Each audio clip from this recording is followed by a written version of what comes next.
9h35 no Observador, recebemos agora Margarida Balseiro Lopes, presidente da Juventude Social Democrata, e Maria Begonha, líder da Juventude Socialista. Muito obrigada pela presença nas manhãs 360. Este é um debate conduzido pela jornalista Carla Jorge de Carvalho. Carla? Bom dia, bem-vindas à Rádio Observador.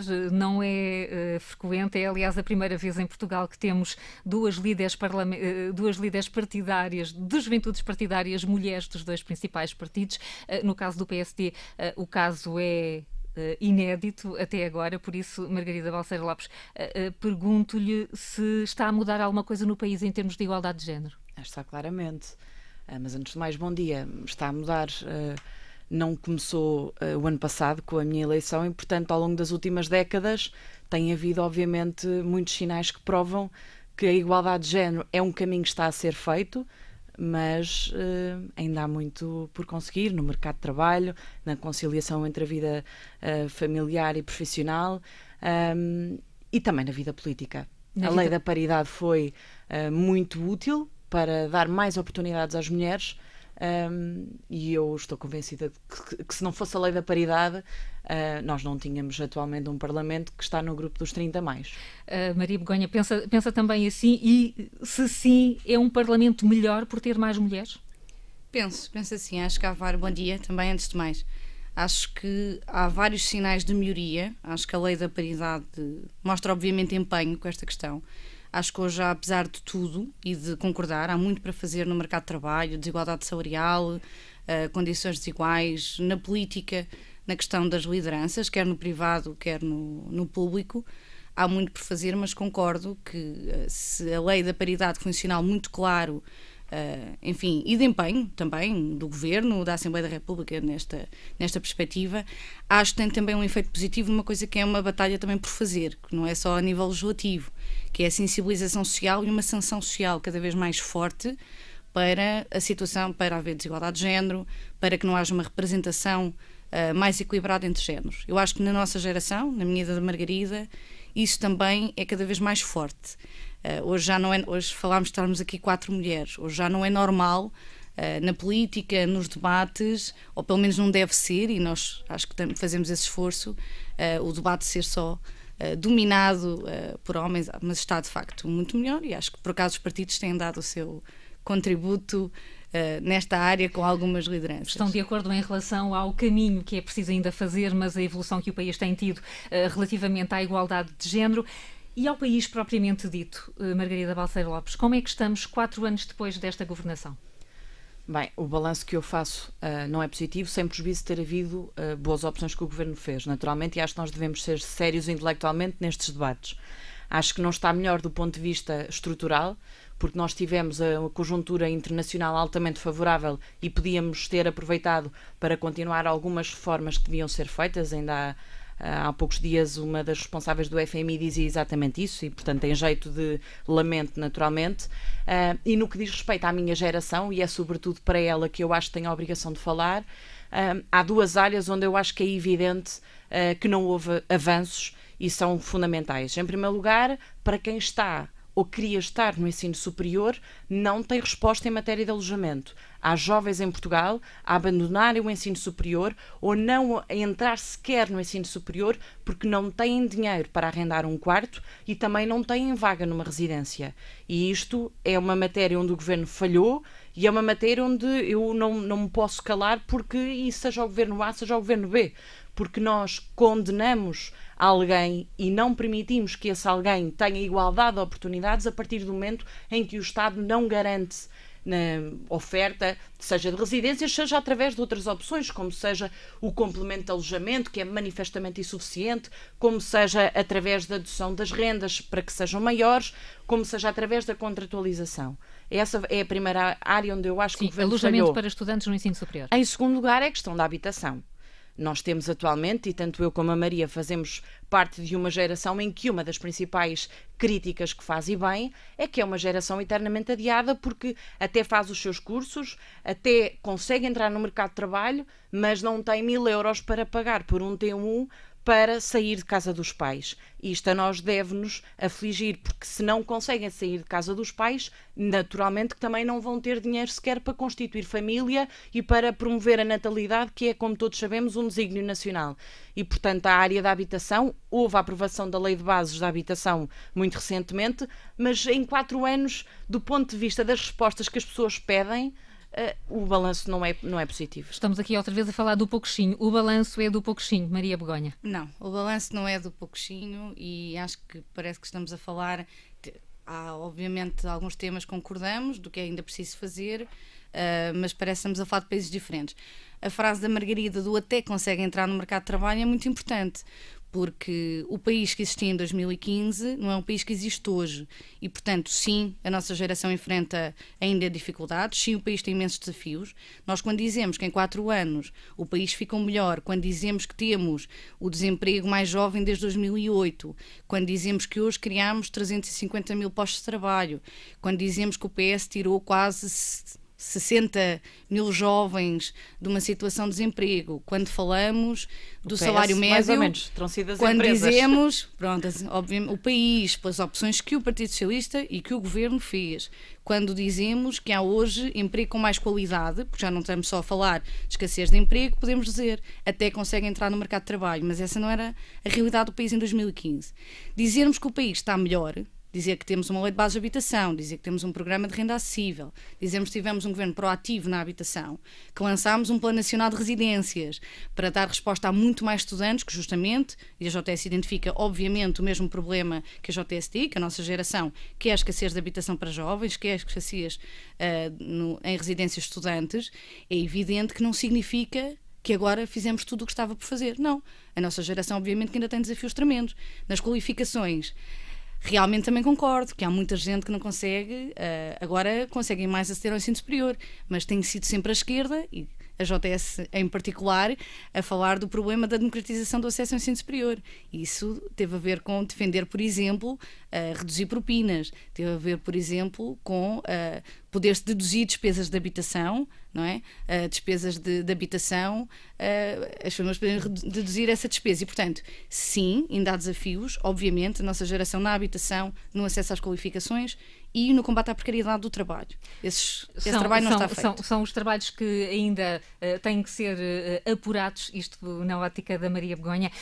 Estão naturalmente a falar aqui dos problemas e dos grandes desafios dos jovens. A participação na vida política será também uma necessidade, todos nós poderemos concordar por isso. Margarida Balseiro Lopes, consegue identificar o momento ou a razão pela qual participar ativamente na vida partidária de um partido, da vida partidária, é um problema, dá má fama ser um Jota? Porquê que isso acontece? Porque há maus exemplos, naturalmente. Há maus Tais exemplos. Pessoas que usam a atividade partidária para fazer a carreira profissional.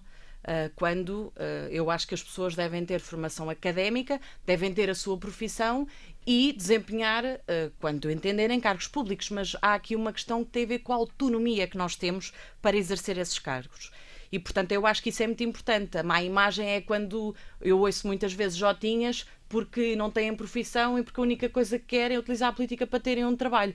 E isso é profundamente errado, porque isso não corresponde à esmagadora maioria das pessoas que se envolve na atividade partidária. Dirá que é uma exceção, esses jotinhas, até como fala, são uma exceção? Há algumas exceções, esses maus exemplos, mas são em número suficientemente relevante para prejudicar todos os outros que estão motivados pelas melhores razões na atividade política. Maria Begonha, como é que olha para esta questão dos jotinhas associados ao carreirismo, ambições meramente políticas com pouca preparação técnica e académica? Bem, em primeiro lugar, eu acho que há um preconceito generalizado às vezes com ser-se jovem, do ponto de vista do tem pouca experiência, ainda podem esperar esta ideia de desconhecimento. E acho que acontece o mesmo na política. De estarem associados acho a um que partido. Acontece o mesmo. Portanto, eu diria que o preconceito que existe em relação às juventudes partidárias às vezes chega, infelizmente, a ser mais forte do que em relação aos partidos.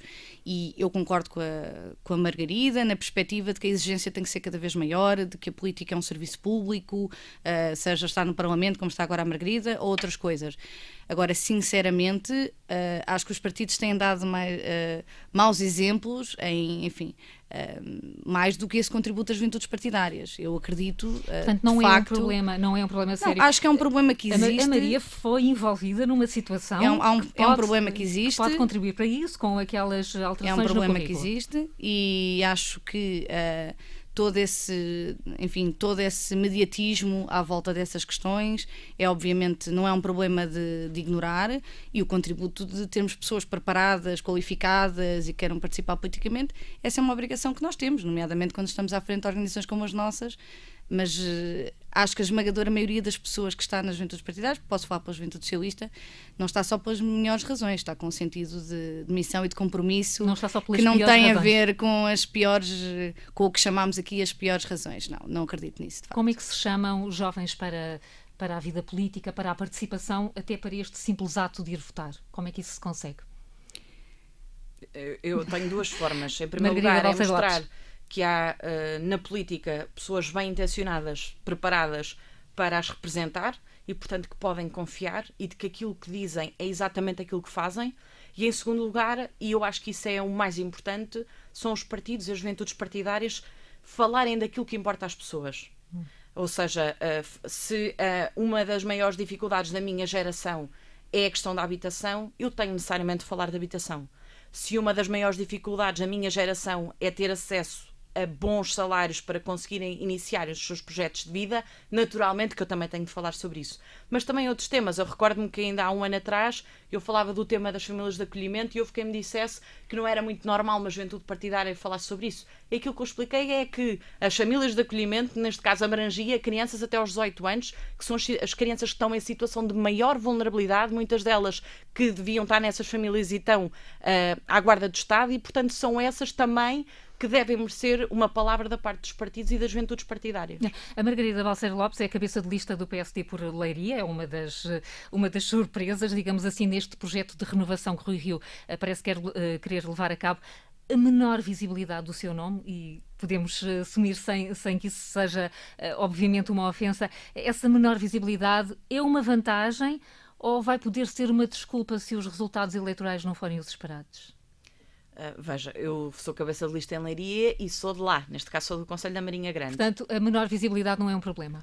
Aquilo que eu tenho de fazer é continuar o trabalho que tenho realizado ao longo destes 4 anos de acompanhamento ao distrito, porque é muito importante que as pessoas identifiquem que aqueles que elegem por cada um dos círculos eleitorais efetivamente os representa, seja a falar de temas tão importantes como a questão dos incêndios que afetaram os concelhos do norte do distrito, Pedrógão, Figueiró, Castanheira de Pera, seja na questão do Pinhal de Leiria, neste caso que afetou muito o meu concelho da Marinha Grande, seja a situação caótica do Hospital de Leiria.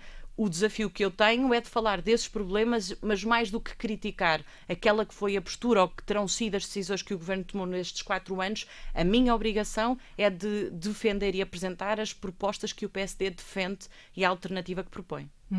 A Maria Begonha já fez certamente o exercício de pensar o que teria sido este governo sem o apoio das esquerdas, e não estou só a falar se teria ou não chegado ao fim, sem as linhas vermelhas que foram traçadas nas diversas negociações, como é que estaria o país? Sem as linhas vermelhas, bem, os méritos desta governação são partilhados, isso para mim é perfeitamente claro. Acho que o país, com uma governação não foi o Partido Socialista, como temos ouvido nos últimos tempos por diversos dirigentes. Com a governação do Partido Socialista e com o programa de governo que nós tínhamos, que foi para isso que nós nos candidatámos, com o programa de governo, com o cenário macroeconómico, o país, na nossa visão, pelas opções que tínhamos nesse programa, estaria sempre melhor com a devolução de rendimentos, com a subida do salário mínimo. Temos uma visão muito diferente da direita. Agora, não há nenhum problema, pelo contrário, em assumir que esta relação com a esquerda e estes acordos permitiram aprofundar políticas, méritos. Eu não entro num discurso de que tudo é mérito do governo ou tudo é mérito dos parceiros, como às vezes temos assistido. Não faz o discurso de Carlos César. Pelo contrário, o Partido Socialista tem o mérito da governação das opções que fez, tem o mérito de conseguir ter este diálogo à esquerda. Acho que esse diálogo e essa capacidade poderá ou deve continuar, e acho que há um conjunto de políticas que toda a esquerda, quer o partido que está no governo, o Partido Socialista, que lidera uma opção, temos diferenças para os outros partidos, quer os outros partidos, podem, obviamente, partilhar quer responsabilidades, quer méritos num conjunto político. Agora, que fique bem claro, e é evidente, também há muita coisa que este governo fez, apesar de algumas linhas vermelhas e opções de outros partidos, porque o Partido Socialista tem o seu programa e a sua própria linha. Margarida Balseiro Lopes, no final deste debate, consegue apontar uma medida positiva deste governo? Consigo. Qual é que quer escolher? Acho que a medida que eu destaco é a questão dos espaços sociais, por naturalmente democratizar. Já vai mostrar o reverso da medalha. E baixar. Eu acho que deve ser séria, ou seja, dizer aquilo que eu acho que é objetivo e que foi bom. O único problema é que não houve uma adaptação da oferta com o aumento da procura, que naturalmente existiu e que vai continuar a existir, e é uma preocupação que eu acho que o próximo governo, seja ele qual for, deve ter. Maria Begonha, consegue apontar uma contribuição importante do PSD para a governação do país nos últimos 4 anos? Consigo apontar facilmente um contributo parlamentar interessante, como por exemplo no caso da JST, esta preocupação que estamos muito alinhadas em relação às residências de estudantes, em relação ao combate à qualificação da democracia. Eu acho que o contributo, eu não sei se consigo chamar um contributo positivo, mas acho que houve uma coisa positiva da vida política que todos os partidos contribuíram e da vida do Parlamento. Esta questão da geringonça, dos acordos de se governar em minoria, recentrou... Com crispação. Mas recentrou a vida política no Parlamento e nessa discussão de alternativas. Ou seja, hoje eu acho que os portugueses em geral, mas eu diria também as pessoas da nossa idade, estão muito mais esclarecidas das diferenças das alternativas entre esquerda e direita, entre o PS e o PSD. Eu acho que isso foi muitíssimo positivo. É verdade que há uma crispação de relações entre direita e esquerda, mas eu encaro com alguma naturalidade que os partidos tenham que apontar essas diferenças. Mas naturalmente que quando falamos do debate do Estado da Nação não falamos só do governo, falamos também daquilo que se conseguiu, que a oposição também propôs e conseguiu construir nos últimos 4 anos. Mas não me está a apontar nenhuma medida. Não estou, porque tenho dificuldade em avaliar como positivas algumas das medidas do PSD, porque nós quisemos aumentar o salário mínimo e o PSD chumba, porque quisemos integrar os precários, esta geração precária de que nós tanto falamos, integrar precários na função pública, e o PSD não está a favor. Isto é, tudo o que foram medidas, de facto, que nós entendemos têm mais impacto na proteção social, no trabalho, é difícil avaliar dessa forma. É difícil apontar, fica com dificuldades a Maria Begonha, da Juventude Socialista, a apontar uma medida positiva do PSD. Maria Begonha, Margarida Balseiro Lopes, muito obrigada por terem estado aqui na Rádio. Obrigada.